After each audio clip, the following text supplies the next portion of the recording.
अखिया मांगे बाती रे भौरा,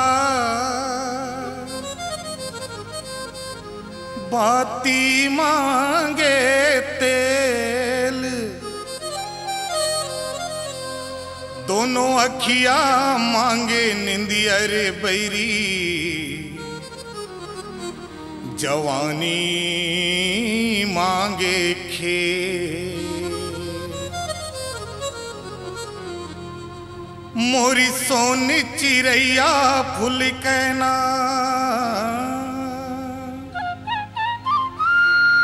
मोरी सोनी चिरैया फूल कहना, मोरी चंपा चमेली रस गांजा कली।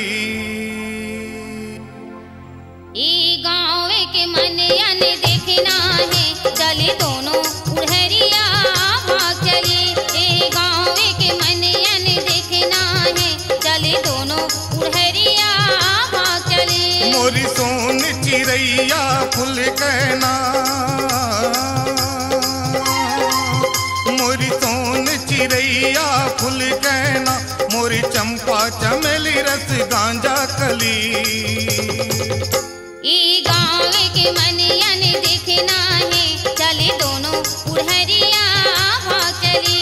ई गाँव के मनयन देखना है, चले दोनों उड़हरिया भाग चली।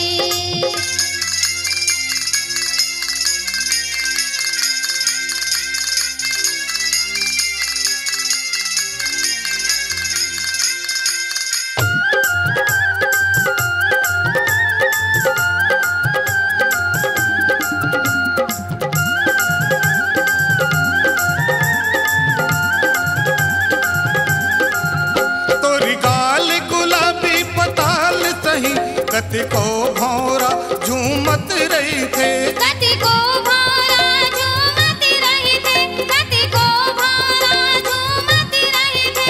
पक्का कुंदरू कस होठ लाल, रही रही के मन चूमत रही थे, रही रही के मन चूमत रही थे, रही रही के मन चूमत रही थे। मोरी सोनू मोनू धनो रंग रेली, मोरी सोनू मोनू धनो रंग रेली, मोरी चंपा चमेली रस गांजा कली। ई गाँव के मनयन देखना है, चले दोनों उड़हरिया भाग चली। ई गाँव के मनयन देखना है, चले दोनों उड़हरिया भाग चली।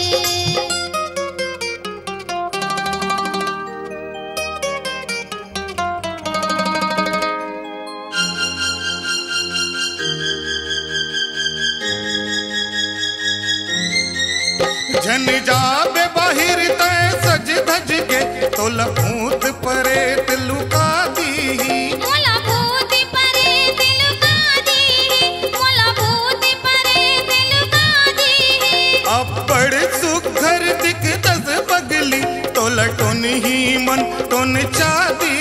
मोला तो नहीं मन तोने चादी, मोला तो नहीं मन तोने चादी। मोरे सोनू मनु धनो हीर कहना, मोरी सोनू मनु धनो हीर कहना, मोरी चंपा चमेली रस गांजा कली। ई गाँव के मनयन देखना है, चले दोनों उड़हरिया भाग चली। ई गाँव के मनयन देखना है, चले दोनों उड़हरिया भाग चली। मोरी सोन चिरैया फूल कहना, मोरी चंपा चमेली रस गांजा कली। ई गाँव के मनयन देखना है, चले दोनों उड़हरिया भाग चली। ई गाँव के मनयन देखना है, चले दोनों उड़हरिया भाग चली। ई गाँव के मनयन देखना है, चले दोनों उड़हरिया भाग चली। ई गाँव के मनयन देखना है, चले दोनों उड़हरिया भाग चली। चले दोनों उड़हरिया भाग चली, चले दोनों उड़हरिया भाग चली।